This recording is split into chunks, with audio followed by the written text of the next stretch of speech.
A continuación, el doctor Gustavo Campos, que es el jefe del servicio de anestesiología del Hospital de Niños de Córdoba, nos va a hablar de TIVA en pediatría y nos va a aportar su experiencia en el tema en un área en que hay mucho por descubrir todavía. Es poca la gente que hace TIVA en pediatría y hay mucho por aprender respecto al tema.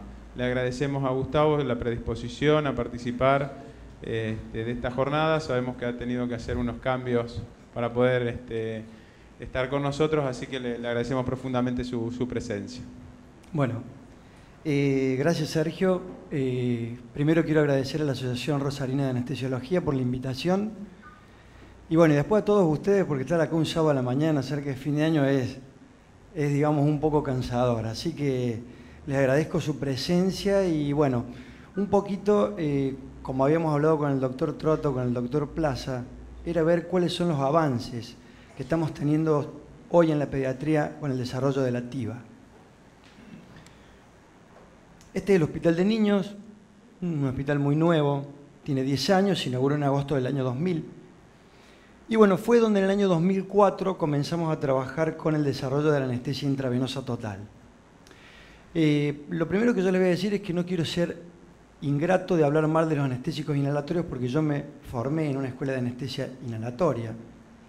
Entonces estaría muy mal hablar mal de los anestésicos inhalatorios. Por ahí se confunden, uno va a hablar de TIVA en pediatría y vieron que a la pediatría se la asocia mucho con la anestesia inhalatoria por el tema de la venoclisis y demás. La anestesia intravenosa es muy antigua. En el año 1650, Christopher Wren inyectó a un perro que era un arquitecto inglés. Inyectó zumo de opio a un perro a través de una pluma de ave que lo utilizó como aguja. Por otro lado, tengo que decirles que las drogas también son muy antiguas. Pero ¿cuál es el cambio que tenemos hoy? Que tenemos drogas con perfiles cinéticos ideales para ser utilizados en cualquiera de las edades pediátricas. La propuesta que yo les traigo hoy es de cambio, para que cambien, porque creo fehacientemente que el futuro de la anestesia en pediatría es la anestesia intravenosa. Cuando yo preparé esta charla, uno tiene que adaptarse a las distintas realidades de la zona donde va a dar una conferencia. Entonces, por eso yo les voy a poner que vamos a ir de lo más simple a lo más complejo.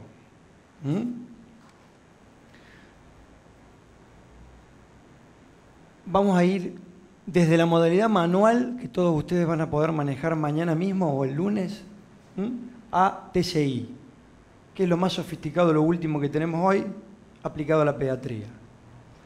Vamos a ir desde contar gotas, bombas volumétricas, pasando por bombas de jeringa y hasta llegar a los sistemas más actuales computarizados de TCI. Y yo quiero que ustedes conozcan o que se lleven hoy el conocimiento de esta técnica estandarizada que hemos realizado en nuestro hospital, que se llama MiProREM. Por eso siempre nos hacemos esta pregunta: ¿es diferente la anestesia intravenosa total del niño en relación al adulto? O, lo que tal vez puede ser desde este punto de vista, ¿por qué los niños tienen diferencias en el comportamiento de las drogas anestésicas intravenosas? Si hoy ustedes se llevan 2 o 3 conceptos que ya Víctor Navarrete los debe haber explicado muy bien, yo me voy a sentir muy feliz. Por un lado, ¿cuáles son las alteraciones farmacocinéticas en pediatría? Por un lado, es la modificación del volumen de distribución de las drogas.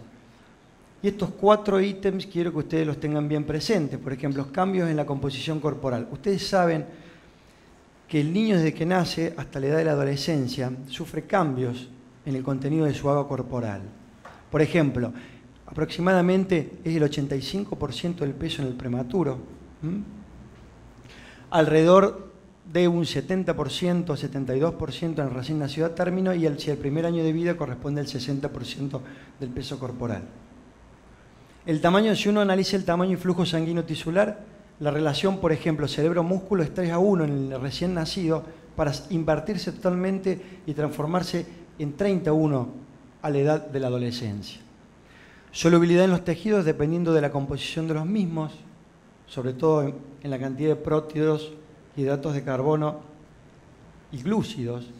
Y la unión a proteínas, que es también un factor fundamental en lo que es el volumen de distribución. Ustedes conocen que hay drogas ácidas que se unen a la albúmina, como es el caso del tiopentan sódico y las benzodiazepinas, y drogas básicas que se unen al alfa-1, glicoproteína, como es el caso de los relajantes neuromusculares y de los opioides. Aunque hay un opioide que no se une a la alfa-1 globulina, que es clásico y que se une sí o sí a la albúmina, y es la morfina, ¿no? La morfina se une a la albúmina. El segundo ítem a tener en cuenta son todos los procesos de eliminación de las drogas, sobre todo en base a lo que es el sistema del hígado y del riñón. Y por último, creo que debemos sumar en el recién nacido la inmadurez de la barrera hematoencefálica, donde nuestro conocido doctor Paladino dice que las drogas, debido a esta inmadurez, tienen un efecto más rápido, más intenso y más prolongado. Por lo tanto, las drogas utilizadas en TIVA en la edad pediátrica sufren, como consecuencia del crecimiento del niño, alteraciones en el volumen de distribución y en la eliminación de las mismas. Son fenómenos farmacocinéticos. El desarrollo de los receptores condiciona el efecto farmacodinámico. Y esto es una cosa muy importante que ustedes lo tienen que tener en cuenta. En la actualidad, todos los trabajos reportados cinéticos muestran una enorme variabilidad de los diferentes parámetros medidos, sobre todo en los niños menores de 2 años. Yo les voy a contar una experiencia que tuve el año pasado en México, donde nos invitaron a hacer un taller de anestesia intravenosa, y debido a esta variabilidad que yo le estoy mencionando acá, por ejemplo, los niños en el DF se tenían que dormir, si uno los veía desde el punto de vista clínico, con dosis en promedio 1 miligramo por kilo más que los niños nuestros acá. Fíjense en lo importante de la variabilidad de diferentes zonas, diferentes razas. Y ya un poquito viendo características cinéticas de los opioides en niños, y esto es muy importante, que son algunas de las variables que puso constantes, que puso el doctor Navarrete. Fíjense en el volumen de distribución en estado de equilibrio en litros por kilogramo. Fíjense en, comparemos fentanilo, el fentanilo, subfentanilo y remi, fentanil. Fíjense en 4 de fentanilo y 0.3 el remi. Qué interesante cuando ustedes ven esto. Ustedes, al encontrar una droga que tiene un pequeño volumen de distribución como es remifentalino, nos indica que la droga se encuentra principalmente en el B1, en la sangre. Las drogas que tienen un volumen de distribución más grande, no solamente está en la sangre, sino que está en el intersticio y en la célula. Y va a demorar mucho más tiempo en alcanzar lo que se conoce con el nombre de estado de equilibrio. Fíjense en los que eran clearance, fíjense en 12 para fentanilo en mililitros por minuto por kilo, contra 35 de remifentanilo. La vida media KO en minutos de las 4 drogas, y la vida media sensible al contexto después de 3 horas de infusión, que es lo que decía recién el doctor Navarrete. Tiempo que tarda la concentración plasmática en caer en 50% una vez que yo suspendo la infusión. Después de 3 horas, fíjense en para fentanilo, 125 minutos, y para remifentanilo 5 minutos. Por eso hoy decimos que remifentanilo es insensible al contexto. Por eso a nadie se le ocurrió perfundir, por ejemplo, fentanilo, ¿no? Cuando ya vamos a la cinética de remifentanilo en los pacientes pediátricos, recién vimos todos los opioides, ahora vemos de remifentanilo. Fíjense, están distribuidos por grupo de 0 a 2 meses, de 2 meses a 2 años, 2 a 6, 7 a 12, 13 a 16, hasta llegar a los 16, 18 años que uno los podría tomar como el paciente adulto. Fíjense en el volumen de distribución, el niño de 0 a 2 meses es prácticamente el doble que el niño de 16 a 18 años. Pero el aclaramiento también es el doble. Las vidas medias son bastante similares. Remifentanilo ha revolucionado la anestesiología pediátrica. Representa el actor principal en TIVA en la pediatría. Es el único de todos los opioides que reúne las características cinéticas ideales para ser utilizado en cualquiera de las edades pediátricas. Y por ahí algunos le preguntan, doctor, ¿qué experiencia tiene en el recién nacido? Bueno, en el recién nacido hay muchos trabajos que se están haciendo con Remi. Hay algunos en la literatura publicados, pero por ahí uno se guía mucho de lo que hablan tal vez la gente que conoce poco y dice, no, el remifentanilo no lo puede usar por debajo de 3 años. Yo los invito a que ustedes consulten en la literatura y vean los diferentes trabajos que hay. Las características cinéticas comprenden un pequeño volumen de distribución, como habíamos visto, un rápido aclaramiento plasmático, una acción farmacológica poco variable y muy previsible. Y algo que es muy importante sobre las ventajas que tiene el remifentanilo sobre otros opioides es la facilidad de ajustar el plan anestésico de acuerdo a la situación quirúrgica. Lo que hace en anestesia de alta complejidad en pediatría, la mayoría de los procesos invasivos los hacen con el paciente dormido, por ahí los adultos lo sedan, le hacen anestesia local, etcétera, etcétera. El niño hay que dormirlo, lo dormimos, lo intubamos, y esto es una cosa muy interesante porque yo no voy a mantener mi nivel de remifentanilo cuando estoy haciendo una punción que cuando voy a empezar una cirugía o a hacer una esternotomía. Entonces, tiene una gran facilidad de poder ajustar, ¿no?, el plano anestésico de acuerdo a la situación quirúrgica. Tengo una rápida recuperación de la depresión respiratoria una vez que suspendo la infusión. Eso significa que yo tengo que tener una estrategia en el tratamiento del dolor postoperatorio. Bloqueo neurovegetativo profundo. Y por supuesto, no depender de procesos metabólicos y de aclaramiento muy inmaduros en los recién nacidos y prematuros. Estamos trabajando intensamente con estos niños, que son los menos de 1 kilo, prematuros para cirugía de ductus arterioso, que pronto vamos a sacar alguna publicación acerca del tema porque realmente le hemos encontrado mucha utilidad al remifentanilo en este tipo de cirugía. Y fíjense en lo que nosotros comenzamos a trabajar hace ya unos años. Queríamos ver depresión miocárdica y hicimos 3 grupos de pacientes en inducción. Para eso tomamos la precaución de ponerlos a todos los niños en las mismas condiciones.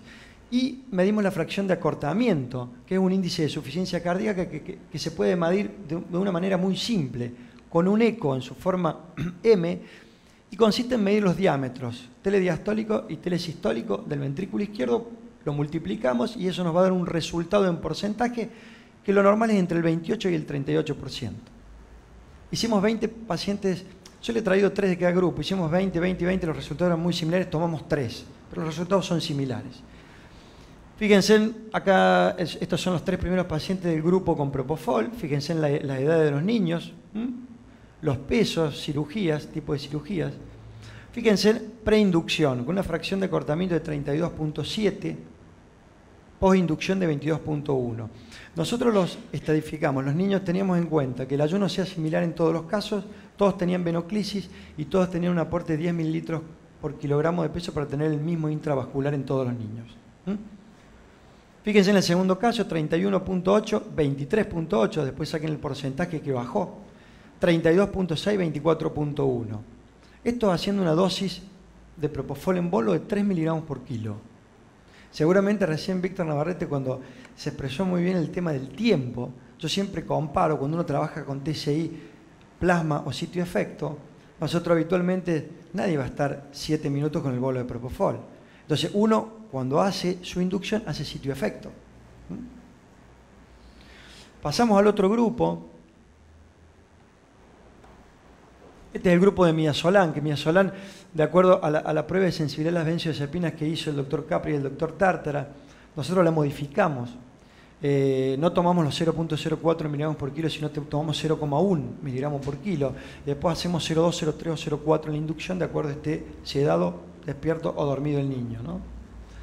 Fíjense en el grupo de midazolam también cirugía de ORL, cirugía urológica, endoscopía, fíjense en 32.5, 29.7, 30, 33.5, 36.3, 31.2. Y este es el grupo sevoflorano, también los mismos pacientes, piebot, una craneoestenosis, hernia inguinal.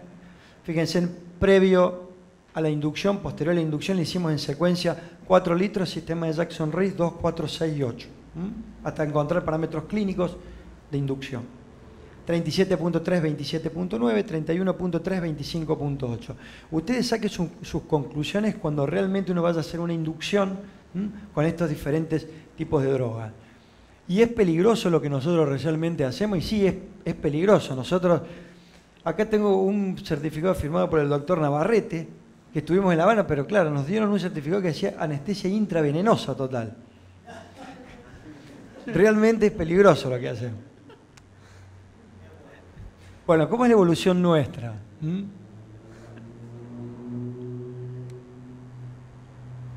Nosotros en el año 2004, cebo fluorano o isoflurano con remifentanilo. Nosotros tuvimos un gran bache de remifentanilo, lo tuvimos antes del 2000, después se discontinuó y después apareció nuevamente en el 2004 en Córdoba y lo empezamos a utilizar nuevamente, pero asociado a anestesia inhalatoria.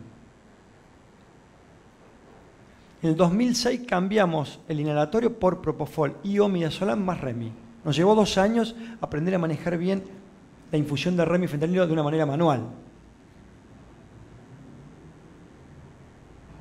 En el 2008 tuvimos el primer despegue, como yo lo llamo así, porque nos apareció la base primea y empezamos a trabajar primero plasma y después sitio de efecto, con las limitaciones que tiene para la pediatría, que ya las vamos a ver más adelante. Porque las preguntas que siempre nos hacen es si lo podemos utilizar para los pacientes pediátricos. Y en el 2009, TCI plasma sitio de efecto con Anestfusor, que es un programa de la Universidad de Chile. ¿Qué opciones tenemos hoy en la Argentina en pediatría? Puedo hacer TIVA manual. TIVA manual es con macro, micro gotero o con una bomba de infusión volumétrica o a jeringa. En niños de 16 años o mayores de 30 kilos, puedo hacer TCI plasma o efecto con base primea. Y acá viene la primera pregunta, nos preguntan, ¿y si yo tengo un chico de 10 años o de 9? ¿Puedo utilizar base primea? No. No puedo porque el modelo de Marsh y el de Schneider para propofol no están validados para pediatría. O sea que si yo entro a la base y le pongo estos datos, me va a salir para hacer TIVA manual, no me va a habilitar los modelos cinéticos. ¿De acuerdo? Puedo optar también por un simulador. Esto muchas veces lo hemos hecho. Yo tengo mi notebook con un simulador que le ingreso los datos del paciente pediátrico y voy, de acuerdo a la modificación que me va haciendo la simulación, ir a las bombas de infusión y cambiar, digamos, la velocidad de infusión, que me va a variar la concentración de droga que yo voy a administrar. Es una opción bastante buena y Anestfusor el programa tiene un modo simulación y un modo real que pueden entrar con, yo le diría, con todos los modelos cinéticos que hay para pediatría y que lo pueden hacer tranquilamente en su quirófano adaptando sus bombas de infusión. Y bueno, Anestfusor sería lo ideal, modo real, TCI, plasma o efecto. Esto es lo que tenemos hoy esto es lo que hacemos hoy en la República Argentina. No tenemos un software hoy que podemos utilizar TCI en los pacientes pediátricos que no sea Anestfusor, o por lo menos yo no tengo conocimiento. Y mi ProRem es una técnica de anestesia intravenosa para pacientes pediátricos por encima del año de vida, que esta la desarrollamos en el Hospital de Niños, en Córdoba. Y mi ProRem no es más que midazolam, propofol y remifentanilo. Es combinar 2 hipnóticos, un analgésico opioide, y sobre todo va basada en la sinergia midazolam-propofol, con menores requerimientos de este último y aprovechando los efectos residuales sedantes de la benzodiazepina. Y ya van a ver ustedes la sinergia tan poderosa que tienen entre propofol y el midazolam, que van a ver las dosis que trabajamos nosotros de propofol son muy inferiores a un modelo cinético de Cataria o Padfusor, por ejemplo, que se puede utilizar todos los días. Y esto para que ustedes lo puedan hacer, yo estoy de acuerdo a lo que dice el doctor Navarrete, que tenemos que conocer la partitura. Es importantísimo conocer la partitura, pero yo siempre les dejo la recetita esta para que ustedes lo puedan hacer. Y lo primero que uno tiene que hacer es estandarizar lo que vamos a hacer en el servicio, lo que empezamos nosotros. Empezamos con la analgesia multimodal y es muy simple, siempre se habla el mismo idioma, solución de cloruro de sodio, 5 mililitros por kilogramo de peso. Debemos pasar como mínimo la mitad de este volumen antes de comenzar la cirugía. ¿Qué le vamos a poner? Diclofenac sódico, 1 miligramo por kilo, o ketorolac, 1 miligramo por kilo. Depende de las edades de los pacientes. Vamos a colocar dexametasona 0.2 miligramos por kilo.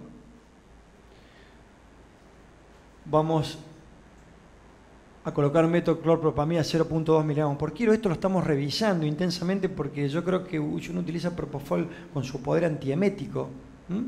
Y hoy, sobre todo la dexametasona, está validado sobre todo el efecto antiemético, así que por ahí no se justifica colocar 2 drogas con el mismo efecto. Vamos a utilizar ketamina 0.25 miligramos por kilo y vamos a usar ranitidina 1 miligramo por kilogramo en cirugía de mediana y gran complejidad.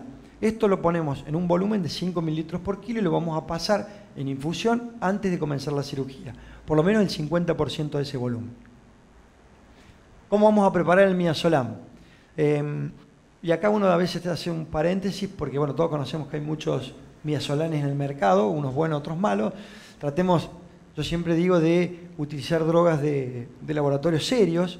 No tengo absolutamente nada con Roche ni nada, pero yo siempre digo lo mismo, nosotros trabajamos con Dormicum y muchas veces uno presenta esto, después quieren repetirlo, no lo pueden hacer, pero utilizan realmente medicamentos de una inferior calidad, ¿no? Entonces en una jeringa de 20 esto también lo estandarizamos, los 3 mililitros de midazolam, que son 15 miligramos más 12 mililitros, y siempre tenemos 1 mililitro por miligramo. Lo hacemos siempre igual. Entonces, cuando alguien está haciendo tibia, a pesar de que la jeringa está rotulada, sabemos que tiene 1 miligramo por mililitro. Vamos a preparar una solución también de lidocaína. Ustedes saben que yo siempre digo que los niños y los borrachos dicen la verdad, siempre. Y los niños, y realmente, no sé, pero yo noto un efecto que cuanto más berreto es el propofol, más arde. Entonces vamos a inyectar lidocaína previamente para tratar de disminuir el ardor del propofol, y esto también lo estandarizamos. Diluimos 5 mililitros de lidocaína al 2% sin epinefrina, son 100 miligramos, más 5 mililitros de solución fisiológica y vamos a tener 10 miligramos por mililitro. ¿Cómo vamos a hacer la inducción? Y acá tenemos el primer problema. ¿El niño tiene venoclisis o no tiene venoclisis? Vamos a hacer 0.1 miligramos por kilo o 100 microgramos por kilo, como ustedes quieran. Vamos a esperar nuestro tiempo. Recuerden que midazolam, como depende de saturación de receptores GABAérgicos, hay que darle tiempo. Vamos a inyectar aproximadamente 3 minutos después lidocaína 1 miligramo por kilo para evitar el ardor a la inyección de propofol. Vamos a esperar nuestro tiempo por la lidocaína y vamos a inyectar propofol a razón de 2 miligramos por kilogramo de peso. Hay gente que necesita, mejor dicho no necesita, le gusta trabajar con fentanilo 1 o 2 microgramos por kilo. Yo siempre les digo que por ahí depende mucho de la duración de la cirugía. En cirugías más cortas, uno tal vez le conviene inyectar un bolo de fentanilo, nos queda el efecto residual del fentanilo y no utilizamos tanto REMI. Buscamos sinergia entre los dos opioides. Relajantes neuromusculares, yo no quiero decir que no se deban usar. Hemos disminuido muchísimo la utilización de relajantes neuromusculares con anestesia intravenosa.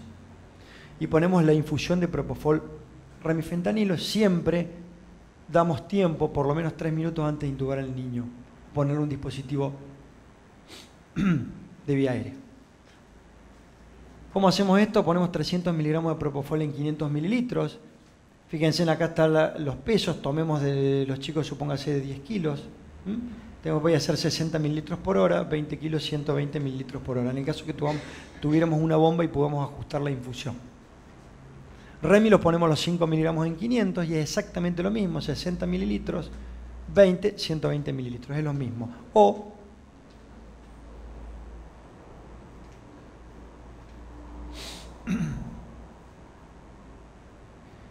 lo que puede ser exactamente lo mismo, 2 macrogotas por kilo por minuto o 6 microgotas por kilo por minuto.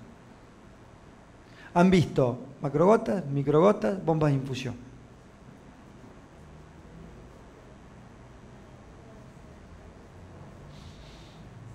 ¿Cómo lo hacemos prácticamente? Y realmente las obras sociales no nos pagan la psicología a nosotros. Pero realmente esto que ustedes están viendo acá es, bueno, es el hijo de un anestesiólogo, ¿no?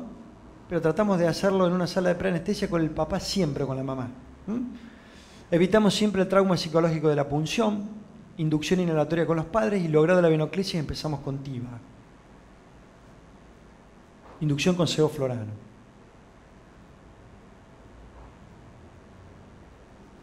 Una vez que tenemos la venoclisis, vamos a cerrar el vaporizador. Vamos a inyectar midazolam 0.1 miligramos por kilo, fentanilo nuevamente a 1 o 2 microgramos por kilo, relajante neuromuscular y ponemos la perfusión de propofol REMI. Y nos va a quedar un punto que es crucial.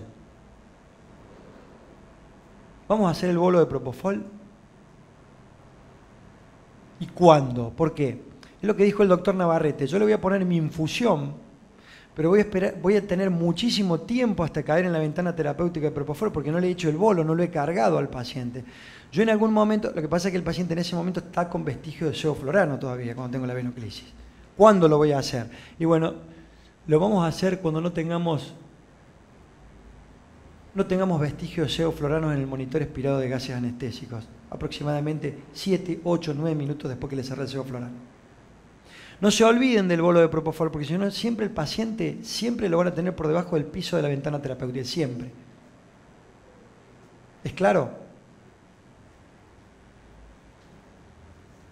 La dosis de midazolam, 0.1 miligramos por kilo, la debemos repetir cada 40 minutos de acuerdo a la clínica del paciente. Y la infusión la vamos a suspender 5 minutos antes de la finalización de la cirugía. Y antes de suspender la infusión de remifentanilo para lograr la analgesia postoperatoria se administrará fentanilo, si no lo hemos hecho previamente. Y infiltramos todas las heridas quirúrgicas con anestésicos locales. Es fundamental. El adulto, yo siempre digo, por ahí el adulto puede tolerar el dolor. El niño realmente, cuando el niño le duele y mucho. Entonces uno siempre debe estar preparado para una vez que yo voy a suspender Remi, ¿qué voy a hacer? Si voy a aplicar morfina, sé que la tengo que dar mucho tiempo antes.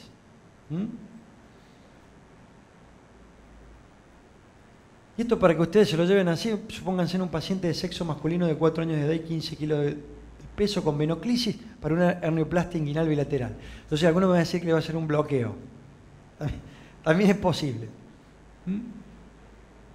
Vamos a inyectar midazolam 0.1 miligramos por kilo, vamos a inyectar la lidocaína 1 miligramo por kilo, vamos a ir al costado derecho de la pantalla y vamos a hacer propofol 2 miligramos por kilo, el relajante neuromuscular si utilizamos, colocamos la infusión de propofol Remi, vamos a repetir midazolam cada 40 minutos a 0.1 miligramos por kilo.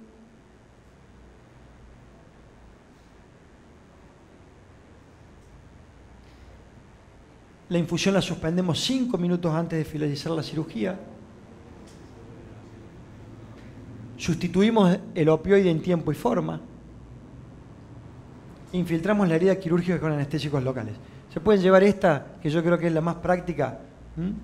Con eso van a poder realmente realizar anestesia intravenosa en sus lugares de trabajo.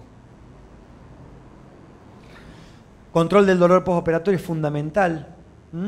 Que uno comienza, siempre nos acordamos que el dolor postoperatorio no hay que tratarlo, sino hay que prevenirlo. Entonces vamos a hacer analgesia multimodal, vamos a sustituir el Remi por otro opioide en tiempo y forma, vamos a infiltrar todas las heridas quirúrgicas, podemos hacer bloqueos centrales, también bloqueos periféricos. Y también vamos a hablar algo de propofol en Target Controlled Infusion, ¿no? Que a veces asusta un poco el nombre, pero es infusión controlada por objetivo. Y creo que nosotros en esta primera parte hemos visto todo lo contrario a lo que explicó el doctor Navarrete. Hemos hablado de miligramos kilo hora, microgramos kilo minuto. Y nosotros hoy tenemos que pensar al revés. Hoy tenemos que pensar en qué concentración diana yo voy a buscar. Vamos a que la perfusora de TSI solita nos va a hacer el cálculo. Los niños necesitan dosis de propofol más elevadas en la inducción y durante el mantenimiento en relación a los adultos. Estas son las causas. Estas son preguntas de examen en Córdoba, ¿no? ¿Cuáles son las causas? Cambios en los flujos sanguíneos regionales, cambios en la composición corporal, es decir, tienen un mayor volumen de distribución de las drogas y mayor velocidad en el aclaramiento de la droga. Ustedes recuerden que el niño alrededor de los 5 o 6 años tiene la máxima capacidad metabólica de su vida. Recuerden eso, 5 o 6 años. Fíjense en el pediátrica anestesia, fíjense el esquema de administración de propofol en los chicos por debajo de los 3 años de vida. Fíjense, teniendo en cuenta el tiempo de duración de la cirugía, fíjense, en el niño de 0 a 3 meses es prácticamente también el doble que del niño al 1 a 3 años. Y alrededor de la hora los requerimientos son similares. Fíjense en relacionado al volumen de distribución de la droga y de cargar el compartimiento central. Ahora bien, si yo puedo ver qué pasa con la vida media sensible al contexto, acá tengo la duración de la infusión y la vida media sensible al contexto. Fíjense la diferencia que tenemos entre los adultos y los niños, después de horas de infusión.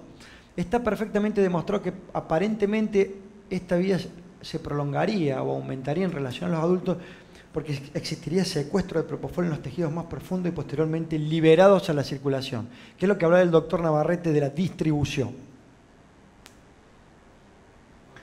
Los modelos farmacocinéticos hoy vigentes, y pueden ser algunos modificados, son lo que ustedes van a ver en la literatura, uno de un señor Kataria y otro de un señor, mejor dicho, un nombre que es Paetfusor. Fíjense acá la comparación entre el B1, B2 y B3 y las diferentes constantes de transferencia intercompartimental entre un modelo de Marsh para propofol y fíjense para Kataria y Paetfusor, ¿no? Fíjense las diferencias en cuanto al volumen central, etcétera, etcétera. Y este es el reporte en el Anesthesiology del año 94, que Kataria dijo, vamos a hacer una cosa, vamos a tratar de aplicar propofol en los niños y vamos a tomar algunas covariables como son la edad, el peso y si eran varones o mujeres.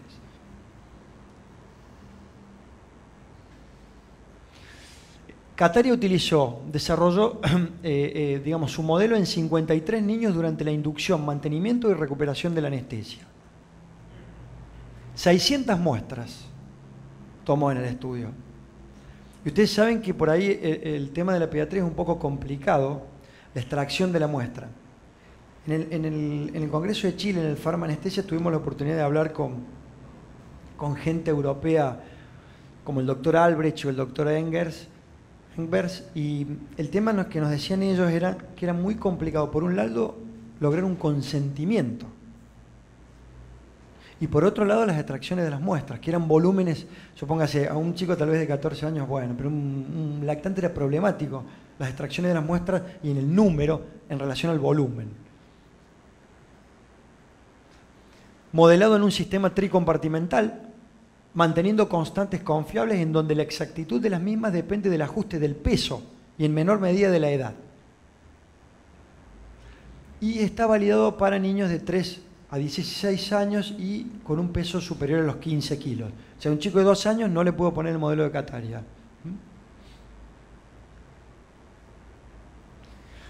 Fíjense en lo que se proponía en este modelo, ¿no? Un bolo de inducción de 2,5 miligramos por kilo y después, ¿se acuerdan? Era el esquema de Roberts o de Hughes, para adultos 10, 8 y 6 miligramos kilo.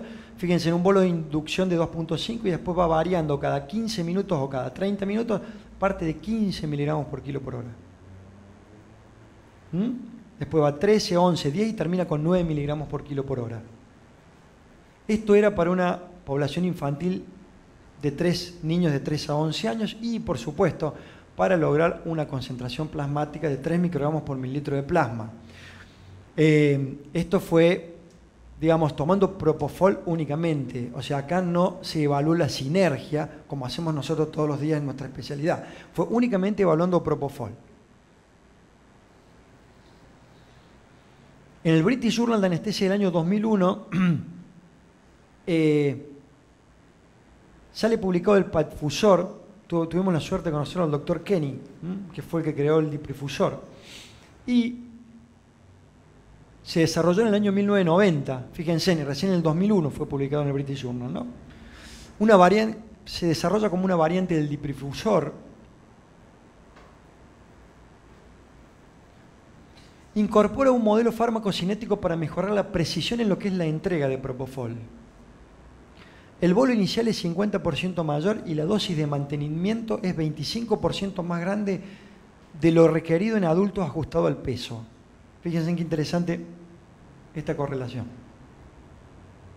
Y con todo esto, vamos a ver qué tenemos para hacer TCI hoy en la Argentina. Y bueno, es Anefusor, que es un software que uno lo paga y lo baja de internet. Si ustedes ven, esto parece una base primera, pero no lo es, porque son los módulos DPS de la base primera y esto es lo que se llama base A. Acá tienen el cerebro de la base primera y lo único que sirve esto es para ensamblar los dos módulos y conectarlos. Por digamos, una conexión que viene puerto USB a puerto serial, se conectan una notebook, una laptop donde tienes bajado el programa, se conecta directamente con la base A. Es un programa diseñado por la Universidad de Chile, destinado al estudio y administración de drogas intravenosas en anestesia. Puedo trabajar control plasma, puedo trabajar control a sitio efecto y también puedo hacer bolo y perfusión.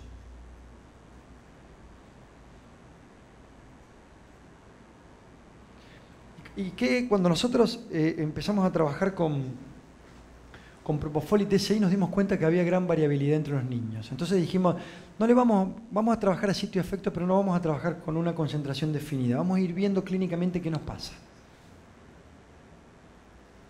Entonces utilizamos PipeFuser, que es el que mejor se adapta a los pacientes nuestros. Vamos a trabajar a sitio efecto 2, 3, 4 y 5 microgramos por mililitro. Vamos a hacer 2, vamos a ver qué pasa. Si el niño clínicamente no está, 3, 4 y 5. Tenemos BIS, lo hemos hecho con BIS. Y ustedes me van a decir que el BIS no está validado para pediatría y tienen razón. No está validado para pediatría, pero nosotros le hemos encontrado una utilidad muy grande al BIS cuando lo asociamos con la clínica del paciente.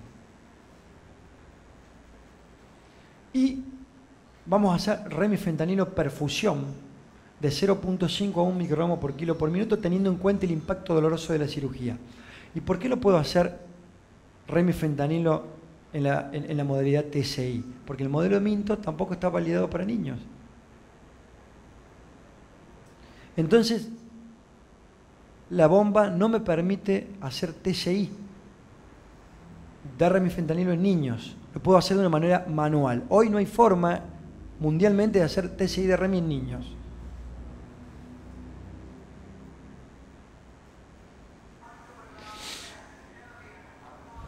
Bueno, esta es una nena de una fractura de columna cervical, ¿no?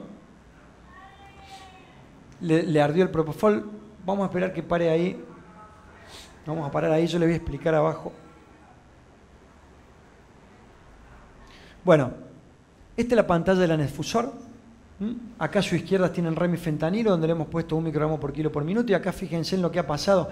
El pico plasmático, efecto, la unión de los dos. Fíjense en la escalerita que hemos hecho para partir de 2, 3 y 4 microgramos por mililitro de plasma. Acá nos paramos en 3, que correspondió a lo que pasó en el video de la niña. Es muy interesante porque acá me da todo lo que está ocurriendo con la infusora, con las dosis y los mililitros que estoy administrando. Todo me está dando el programa, ¿no?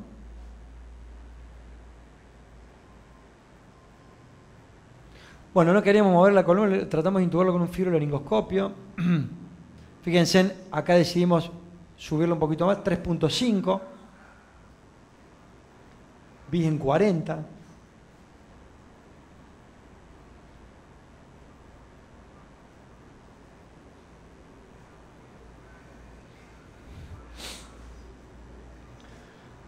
Fíjense, acá me está diciendo plasma 272, sitio efecto 2.7.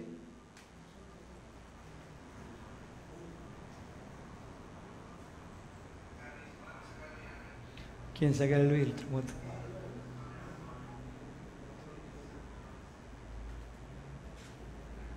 Fíjense, más o menos el promedio fue 3 microgramos por mililitro de plasma, con remi a 1 microgramo kilo minuto. Acá está prácticamente el niño superficializándose.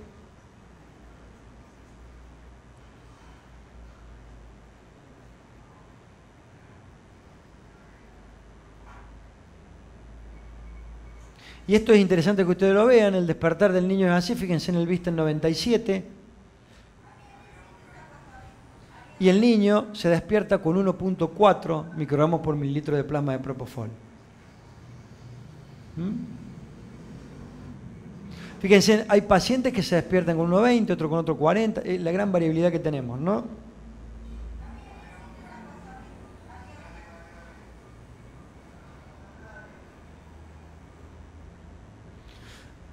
Esta es una pregunta que ustedes se la deben hacer también. ¿Tenemos en la actualidad algún dispositivo seguro y confiable para realizar TCI con Propofol en cualquiera de las edades pediátricas? ¿Hay algún dispositivo confiable? Los programas que tenemos en la actualidad, que tienen los distintos dispositivos de infusión, y sobre todo que incluyen estos modelos de Calteri y PipeFuser, ¿son completos para niños menores de 1 año? Y yo les voy a explicar por qué no son completos desde nuestro punto de vista. Deberíamos agregarles otras covariables y hoy se está hablando mucho de las covariables. No se olviden que acá las únicas covariables son edad y peso. Pero yo no sé, en estos niños, por ejemplo, qué pasa con la maduración del clearance, por ejemplo. Entonces, son insuficientes las covariables hoy que tenemos en estos modelos. No nos olvidemos que la infancia es un periodo de múltiples maduraciones fisiológicas. El niño constantemente va madurando órganos y sistemas.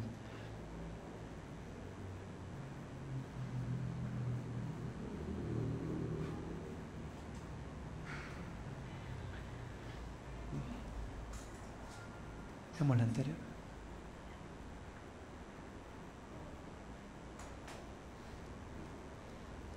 Ustedes conocen perfectamente bien que Propofol no es posible medir las concentraciones en sitio efector. No podemos medir las concentraciones. Tenemos por ahí la vida media KEO, etcétera, etcétera, donde a nosotros nos puede aproximar un tiempo, pero yo no puedo medir las concentraciones en sitio efector. O sea, estos cambios en la concentración en el sitio efector pueden ser estimados por los efectos clínicos farmacodinámicos, como son los cambios en el electroencefalograma, el BIS y los potenciales evocados. Por eso, ¿son suficientes estas covariables para afrontar la variabilidad interindividual? No son suficientes. Fíjense, debemos introducir factores como crecimiento y desarrollo en las covariables. Fíjense, la variabilidad farmacocinética, hasta 70% en lo que es eliminación metabólica y renal. Y la variabilidad farmacodinámica, 70%, también altísimo, ¿no? Que son relacionados todo con los cambios en la perfusión tisular y la variación en la sensibilidad del receptor. Y acá empiezan las fórmulas, donde por ahí uno le huye, ¿no? Pero ustedes Hill lo deben reconocer porque fue el que describió la famosa curva de disociación de la hemoglobina. Ha trabajado mucho con esto y habla, lo más importante, de la maduración del clearance. Y la maduración del clearance tiene una fórmula muy clara, donde más que edad postnatal, hoy hablan de edad postmenstrual de la mujer. Porque el niño empieza a tener metabolismo una vez que está en el vientre de la madre. O sea que sería más correcto hablar de postmenstrual age más que postnatal edad postnatal. Entonces esto es muy simple, es la edad postmenstrual elevado al coeficiente de Hill sobre la vida media 50 de maduración del clearance, ¿no? Más la edad postmenstrual. Todo esto, la maduración del clearance comienza antes del nacimiento, por lo cual es correcto, es mejor predictor que la edad postnatal. Los parámetros farmacocinéticos también se pueden individualizar. Y estos parámetros farmacocinéticos, fíjense en esta fórmula, por ahí tengo, esta P representa a un valor estándar de un individuo con función orgánica normal. El tamaño, la maduración del clearance en relación del niño y la función orgánica. Todos estos parámetros debieran ser introducidos en los modelos cinéticos en los casos de los pacientes pediátricos. Y por supuesto, el tema de la farmacogenética también juega un papel fundamental en este tipo de pacientes. La farmacogenética hoy está dando pasos agigantados en el manejo de, mejor dicho, en dilucidar ciertos mecanismos de drogas o de transferencia de información.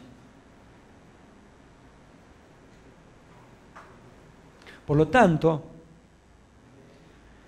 esta es una foto tomada desde la misma ventana de un quirófano en distintos momentos del día, donde sirve mucho para ejemplificar que hoy los sistemas de TCI tenemos poca disponibilidad, tenemos gran variabilidad interindividual, sobre todo en los niños menores de 1 año. ¿Y hacia dónde vamos? Hacia nuevos sistemas de TCI donde tengamos la posibilidad de agregarle otras covariables en los pacientes pediátricos, de tener mayor disponibilidad, que todo el mundo pueda acceder a infusoras para realizar modalidad TCI, nuevas covariables y sobre todo, una cosa muy interesante, faltan estudios multicéntricos, sobre todo en los niños menores de 1 año. Volviendo a mi ProREM, que no lo habíamos dejado un poco inconcluso, fíjense en la estabilidad hemodinámica obtenida por la titulación de las drogas en función de los efectos clínicos, el absoluto control de la profundidad anestésica, y la mayor predictibilidad en el despertar son ventajas perfectamente reconocidas de la anestesia intravenosa, en donde los niños, al igual que los adultos, se benefician ampliamente con la TIVA. Esto es interesante también. La calidad de la anestesia intravenosa y la recuperación observada en adultos es perfectamente reproducible en los niños. Yo no sé cuál es la situación acá en Rosario, pero anoche comentábamos que la TIVA tuvo, digamos, en la parte pediátrica pegó por dos lados. Por un lado, gente que realmente quería desarrollar la técnica, pero por otro lado, nosotros en Córdoba hay muchos anestesiólogos que son accionistas en las clínicas, entonces tienen que valorar presupuestos y tienen que, digamos, tener discusiones en los presupuestos. Y la aparatología, siempre digo, en la parte privada en Córdoba no es tan buena como en el hospital. Entonces uno tenía que trabajar con sevoflurano a 5 litros, etcétera, etcétera, y cuando uno evaluaba que el frasco de sevoflurano valía 800 pesos y yo, haciendo anestesia intravenosa, puedo hacer la misma calidad de anestesia, no dudaron en realmente avanzar en sus conocimientos hacia la anestesia intravenosa. Y les dejo esto para que vayan viendo. Esto es algo muy nuevo, el Remimazolam, que a nosotros nos vendría muy bien. ¿Por qué? Porque es una benzodiazepina con cinética de remifentanilo. Estúdienlo, ya hay estudios en voluntarios, véanlo. Seguramente Rogers lo sacó en el año 2010, ya debe estar bastante. Yo no he encontrado mucha bibliografía al respecto hoy, pero en el 2010 daban que estos trabajos estaban muy avanzados, sobre todo en cirugías de hospital de día y demás. Y tal vez Buick me aclaró un montón de cosas, ¿no? Que cómo era la sinergia entre propofol y midazolam, y fíjense en qué interesante, en la conclusión. Que midazolam habla que reduce el clearance metabólico y todo lo que son los clearance rápidos y lentos de distribución de propofol, por lo tanto, aumentaría la concentración de propofol y sería el responsable de la depresión miocárdica de propofol. Por eso un poco dicen, ¿y por qué tal vez con mucho menos propofol de que proponía Kataria el paciente está dormido con midazolam? Bueno, esta parece ser uno de los mejores ejemplos. Por eso siempre decimos que TIVA en pediatría es como un iceberg, ¿no? Donde yo debo conocer los cambios fisiológicos en la evolución del niño. Debo conocer el estado del paciente. Por ahí, muchas de las drogas que uno administra están estudiadas en pacientes sanos. Y yo trabajo con pacientes enfermos. Entonces, debo conocer el estado del paciente. El ejemplo típico es el que puso el doctor Navarrete, un paciente hipovolémico. ¿Voy a utilizar la misma dosis? No. ¿Cómo tengo el intravascular colapsado? O sea, debo conocer el estado del paciente. Debo tener nociones, por supuesto, de farmacocinética y farmacodinamia, nuevos conceptos de TCI y sobre todo aplicados a la pediatría. Porque en nuestro país TIVA es subutilizada, pero constituye una alternativa real en el futuro próximo. Y esto es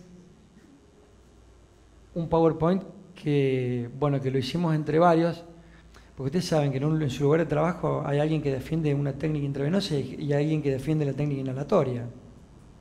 Entonces esto fue un PowerPoint que le hicimos a los colegas que trabajan con anestesia inhalatoria en pediatría y realmente no confiaban en que nosotros podíamos avanzar en la anestesia intravenosa. Entonces es muy simple, cuando le dijimos nos contestaron. Cuando empezamos nos dijeron, ustedes están locos, van a hacer el niño intravenosa.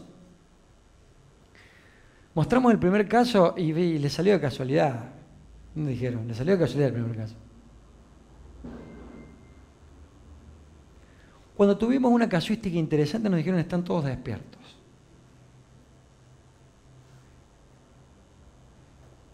Cuando les enseñamos TCI nos dijeron, es más fácil abrir el vaporizador.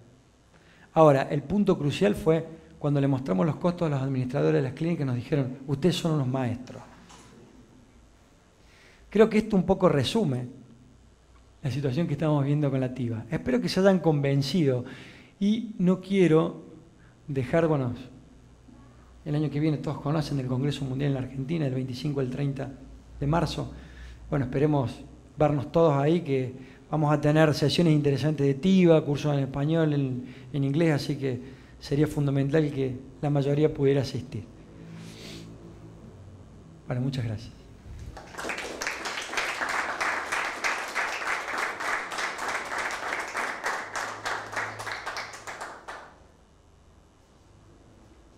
Lo mismo que dijo el doctor Navarrete, ¿me entendieron todo o, o nada? De todas formas, tienen mi mail. ¿Cómo? No, el suyo también, doctor. No, tienen mi mail. No me molesta que me escriban. Van a tener muchísimas dudas. El lunes se le van a confundir todas las cosas, seguramente. ¿Qué les aconsejo yo? Si hacen anestesia inhalatoria todos los días, empiecen manejando el REMI bien. El remifentanilo bien. Pónganlo en infusión, microgotero, con bomba, como quieran, y manéjenlo. Vayan de 0.5 a 1 microgramo kilo. Yo no voy a tener en los niños la disminución de la frecuencia que tienen en los adultos, eso quédense tranquilos. Al tener un pequeño volumen de distribución, el remifentanilo no se justifica hacer bolos. No se justifica hacer bolos hoy de remifentanilo. Antes vieron que el bolo venía a 0.5, hoy no se justifica hacer bolos. Rápidamente logra el estado de equilibrio. Y una vez que manejen bien el REMI, empiecen a cambiar por propofol, midazolam, o sea, no cambien de la noche a la mañana todo, eso es lo que les quiero decir. Tienen mi mail, cualquier duda me escriben, aclárenme, pongan TIVA Rosario, porque si no mandan muchas cosas que por ahí son correos, propaganda y demás. Pero bueno, tal vez no le puedo contestar en el día, pero se lo voy a contestar en la semana, quédense tranquilos. ¿Dudas? ¿La Palma tiene dudas? ¿Qué dice La Palma? ¿Quieres saber dónde se baja el programa? Sí. Decirle que busquen el Google Anestfusor y ahí sale todo. Ah, está ahí en la cámara. Busqué en el Google Anestfusor, eso sí lo tenés que pagar, La Palma, tenés que pagarlo. Valía $100 el simulación y 300 el real.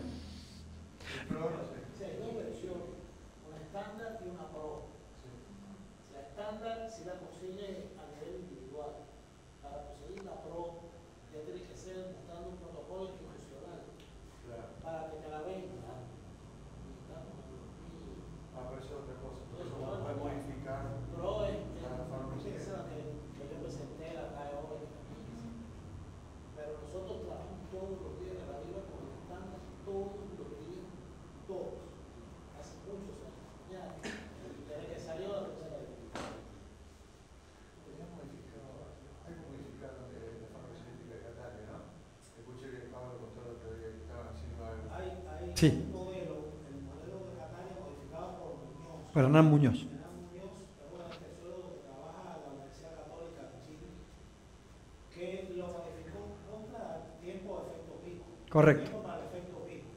El TPIC. ¿Funciona? Sí, sí. Sí.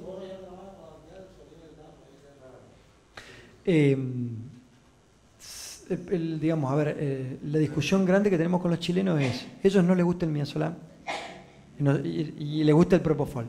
Entonces usan mucho más propofol y no usan midazolam. Ahora, el efecto beneficioso de usar midazolam en pediatría es que el niño sale sedado. No sé si alguno ha hecho propofol, es una muy buena anestesia, pero si el niño se levanta, se despierta o dolorido, realmente es problemático. Nosotros siempre aprovechamos la sedación de propofol residual, de midazolam residual. Eso es muy bueno y los niños se van muy bien de la sala de cirugía. Por eso es que realmente buscamos la sinergia entre las dos drogas, utilizamos mucho menos propofol con midazolam y realmente los pacientes salen muy bien. Gustavo, ¿no administra midazolam por boca? ¿No administra midazolam por boca previo? Sí, es buena la pregunta. Yo te cuento. En los pacientes de grandes cirugías sí, a mí me encanta administrar ketamina con midazolam en los cardiópatas, sobre todo los chicos cianóticos en preanestesia, porque son chicos muy, muy vapuleados desde el punto de vista médico, son chicos que tienen trastornos realmente psicológicos importantes. Sí administré midazolam con una dosis entre 0.5 y 0.8 miligramos por kilo vía oral, siempre teniendo en cuenta el tiempo que yo voy a esperar. Cuando yo necesito un efecto un poco más rápido, uno dice, la hace 0.8 y cuando puedo esperar 20 minutos hago 0.5. No te olvides que tiene un metabolismo de primer paso hepático interesante y solamente aproximadamente lo que todo el mundo dice que un 25 a un 30% llega a la circulación sistémica. O sea que nos vamos quedando en el camino y dependés mucho de la absorción intestinal, con lo cual a veces es un poco errático. Lo probé vía oral, lo probamos nasal, que no se lo recomiendo a nadie porque la irritación que provoca en la mucosa es tremenda. Y lo que mejor anda yo creo que es asociar, donde se puede y no esté contraindicada la ketamina vía oral en las grandes cirugías, es fantástica porque usás la analgesia somática de la ketamina para poder canalizarlo con venoclisis en tu preanestesia. Así que asociando los dos andan muy bien, eso sí, lo hacemos siempre en el área de cirugía, nunca en una habitación.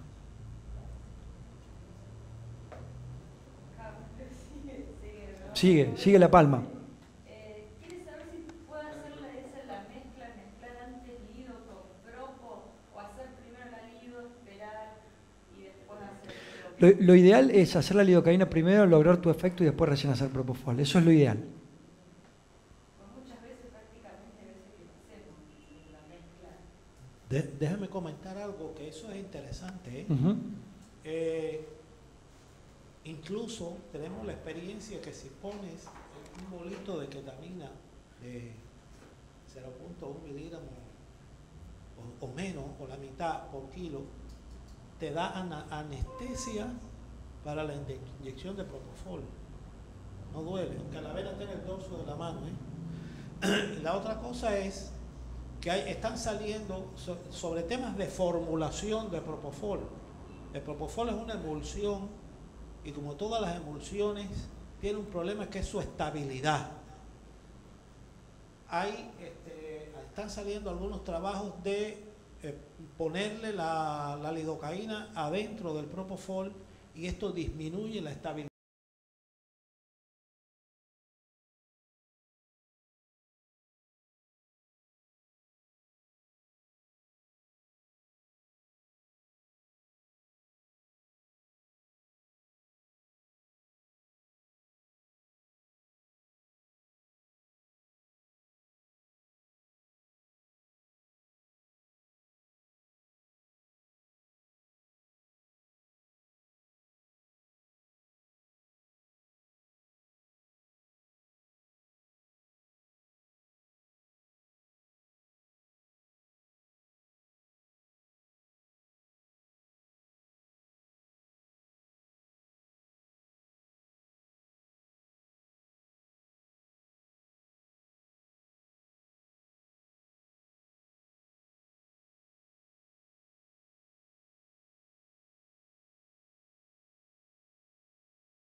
o menos 1 microgramo kilo minuto. ¿No es cierto? Que un adulto no usás prácticamente esa dosis, nunca. Entonces, el despertar es a la inversa que el adulto en el niño. Vos vas a tener tu niño que se te va a despertar, pero no te va a ventilar.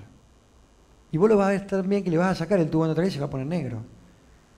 El adulto, no sé, a ver, flaco, vos que tenés más experiencia, el adulto empieza a ventilar, después lo extuba. El niño es al revés. Entonces, vos lo ves también al niño, pero uno fíjese en si tiene dinámica ventilatoria, porque el chico no tiene dinámica ventilatoria. Uno lo extuba, el niño se pone negro en recuperación. Una es esa. Y la segunda es purguen todos los T26 que haya podido quedar Remy, porque si no siempre, la desgracia ocurre cuando están lejos nuestro en recuperación, le inyectaron algo, y son prolongadores que tienen a veces 1 metro, 1,5 metros, y te queda Remy en la vía. Y a veces es insuficiente dejarle volver sangre porque son venas muy chiquitas y no vuelve, entonces tenés que desconectarlo de la boca. Esa es otra precaución que siempre les digo. ¿Alguna otra duda?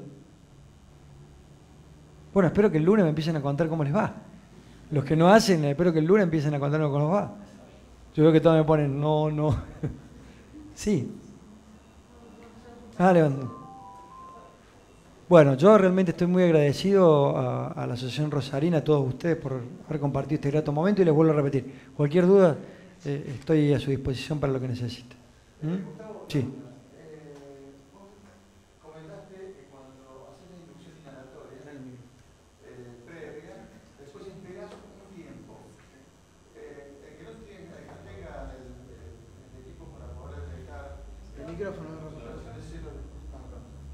No tener el equipo para detectar concentraciones cero de sevofluráneo del inhalatorio.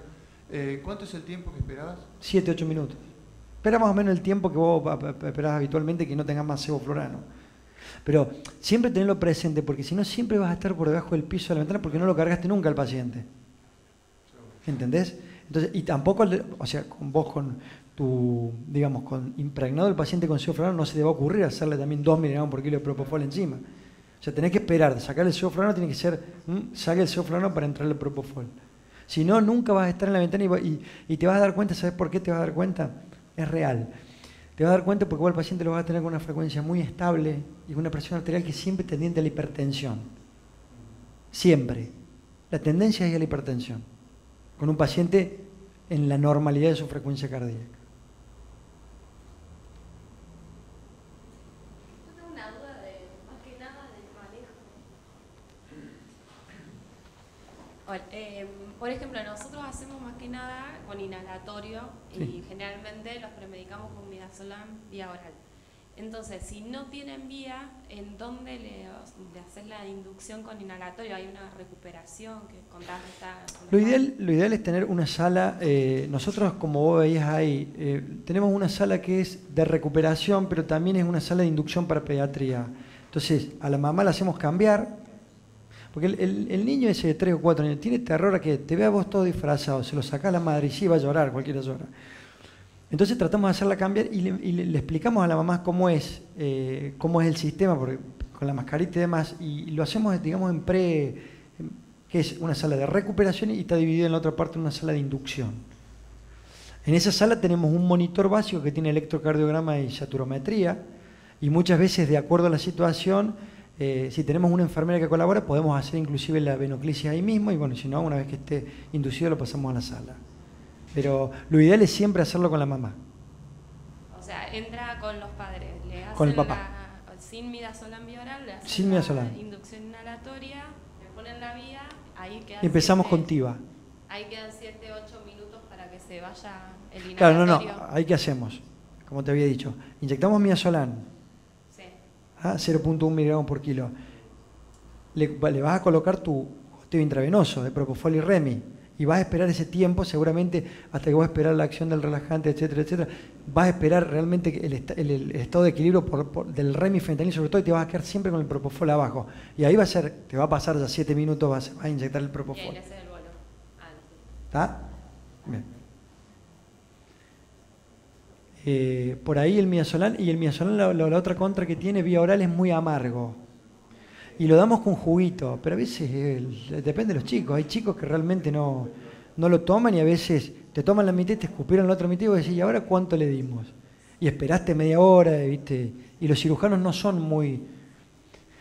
no esperan. Correcto. Lo mejor es hacer eso que yo digo con la mamá, hacer la inducción con sebo en un lugar acondicionado. Nuestra experiencia en el uso de vía oral, Sí. debo decirte que a pesar de que el chico no lo tome, en principio tratamos de que no se lo dé un médico, se prepara, tampoco la enfermera, sino la madre es la que más, digamos, tiene relación con su hijo y tratamos de dársela. La experiencia nuestra, podríamos decir que a pesar de que escupan o que tenemos una frecuencia muy baja en eso, es muy buena. ¿Sí? Tanto para la madre como para el niño, te hablo de aquellos que no pueden contar, de 3 años para arriba, y se lo damos media hora o 20 minutos antes de llevarlo a quirófano. Es decir, aprovechando esa amnesia, un niño colaborador acepta mucho más esa máscara que vamos a poner en la inducción. Hace años tuvimos experiencia primaria por la vía nasal, que como vos decís, Sí, no fue buena y hoy no la aconsejaría. La asociamos siempre con juguito,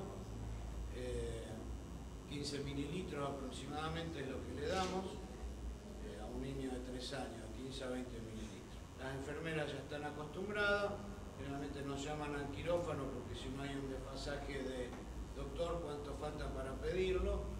O si no nos comunicamos y decimos, bueno, 20 minutos, media hora antes lo estamos haciendo. está bien. Sí, lo que uno tiene que, digamos, hoy ser claro es si uno ha podido dialogar con pacientes que han tenido experiencias previas con anestesias, como le llamamos nosotros, enzimáticas, que se tiran todos arriba del niño para dormirlo con la máscara. Realmente el niño después cuenta y cuenta cosas muy desagradables. Cuenta que dice, doctor, sentía que me asfixiaba. O sea, es muy... Y ese chico queda grabado para toda su vida y después nunca más le va a poder poner una máscara. Entonces, el tema de los papás, el tema de hacerlo entrar con los papás, es una cosa porque yo siempre digo, ponele, veas cara feo, se lo sacás y de a poquito hasta que viste, van quedando. Pero es fundamental el tema del aporte de los papás. Es fundamental. Y bueno, y entender que tenés que trabajar con personal, siempre lo digo, de enfermería adecuado a pacientes pediátricos. Por ahí, viste, o no tienen paciencia. Digamos, es un team que debe trabajar con niños. No me podés poner a la gorda, como digo yo, que viene de allá. Te lo agarras atrás del chico diciendo, ¿viste? Es problemático. Hay que tratar de trabajar en equipo y yo creo que está bien. Vos perdés tiempo en hacer esa inducción, pero bueno, después lo ganas por otro lado. Lo ganas por otro lado.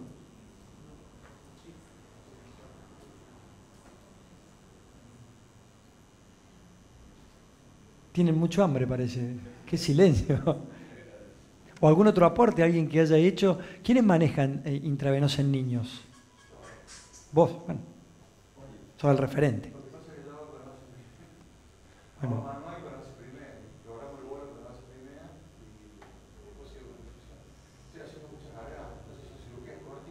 Claro.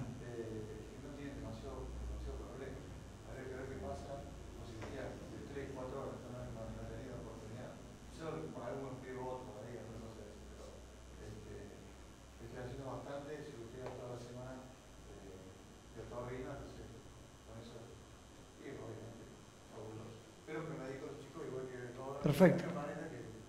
Roberto en la sala,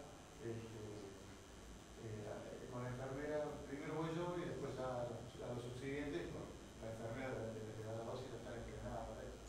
Pero también lo veo muy válido, lo voy a decir, me parece perfecto, teniendo el lugar adecuado. Correcto. Que es el problema de algunos sanatorios donde no tenemos un lugar adecuado para hacer pasar a los padres, bueno, como en el Garfampo, ¿viste?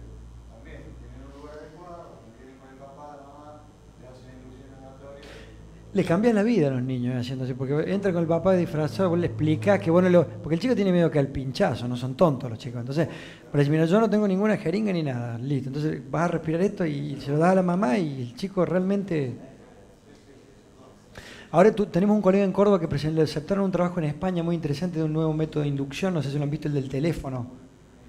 Bueno, claro, es un colega que...